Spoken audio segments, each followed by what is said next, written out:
When they were selecting captains, when I came up, I think in the view of the selection board that selected me, I was a potential project manager. I had a knowledge of the operating forces afloat. I spent 4 years at sea as a junior officer. I was educated in naval architecture and marine engineering at MIT. I had 8 years experience in shipbuilding repair facilities. I designed ships for 3 years. All this at the time I reached the rank of commander. So I think attaining the rank of captain has 2 aspects to it.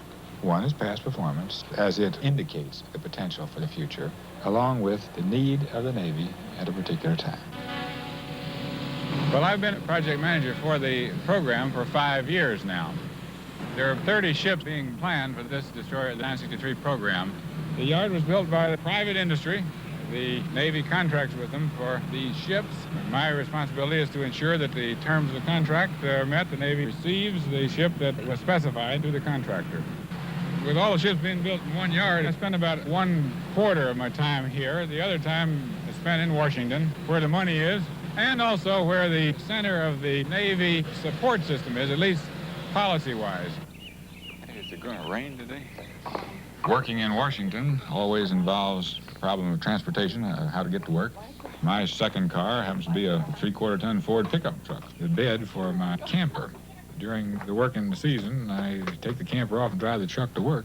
My daughter, at the present time, is working downtown, so she hit on the idea of going to work in the truck with her bicycle parked in the truck and then riding the bicycle home from work. Probably a typical seagoing man, a U.S. sailor. I'm from the Midwest. I was born in Kentucky, a long way from the ocean. I moved away when I was quite young to Washington, D.C. There, close to the Naval Academy, close to a lot of Navy people, I made my contacts with the Navy. Went in when I was 17 years old to the Naval Academy.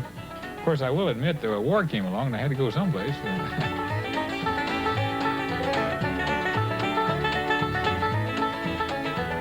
My first assignment was as a navigator of a destroyer. A lot of fun, until one day the needs of the service prevailed upon the captain to assign me to the engine room. Well, I fell in love with it, so I applied for postgraduate school in engineering.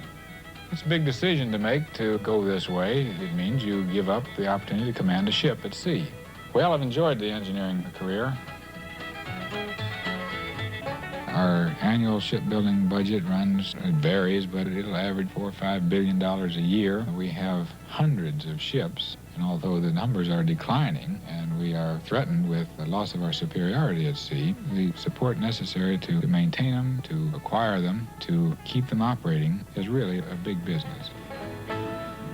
Well, that's going to be our trouble for next year. We've had so darn many things postponed. The first thing to do is to establish what we really think we need. I don't build those ships. We walk through the shipyard and see 20,000 people working on ships. I am completely dependent on many people, most particularly the people that work for me. They make or break me, and no question about that. All right, so the point is I won't fight with the fit team too much. I'll just... no point in doing so. Okay, all right. Now, where do we stand on telling the company how to operate the ship for this trial?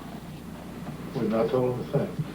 Yeah, The builder's trials are very important to both the Navy and the shipbuilders because they give a chance to get the first look at the equipment in operation under sea conditions. What about the backing distance? We've not laid a thing on it. One of the most important and time-consuming aspects of project management is involved in the budgeting and the funding. Getting the money from the Congress and reporting on its use to the entire budget review process. Design complete, first ship launched and about to be delivered, 16 under construction. The project manager in this budget cycle finds himself reporting on status to all these levels, from the Secretary of the Navy all the way up through the Congress. He may be called to testify before Appropriations Committee or an Authorization Committee meeting, or simply to provide background information to the staffs of these committees or to individual congressmen. Sometimes I feel that the people out of the close touch with our defense situation don't really understand that we do have a threat. We've got a lot of oceans to maintain open for our commerce, and it just takes ships. One of my most important interfaces is with the Office of the Chief of Naval Operations. For that office, his office sets the requirements for ships. Where will we end up for a commissioning date? Well, mid-August at least. Is that right? I think we're into September. Are you? Yes, sir. If it's the end of July that we deliver, we have 5 weeks of this special training, so it's into September before commissioning. The rank of captain, or the responsibilities of a captain, are those of any executive in a large organization. We call it management in some circles. It's leadership in other circles.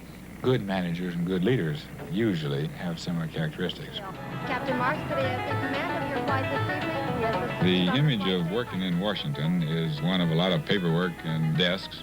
Probably very much the truth. I know in my own case, the most exciting times are when I do get down to the ship, get to the shipyard and see the end product being put together and being tested.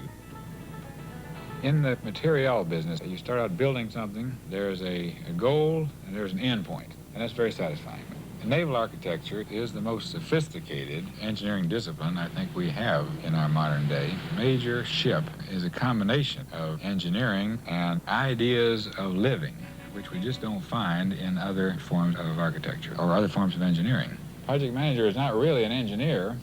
He's a manager of engineers. A lot of unfairness up on the 03 level, and he doesn't plan to correct that. He doesn't have any plan in that area.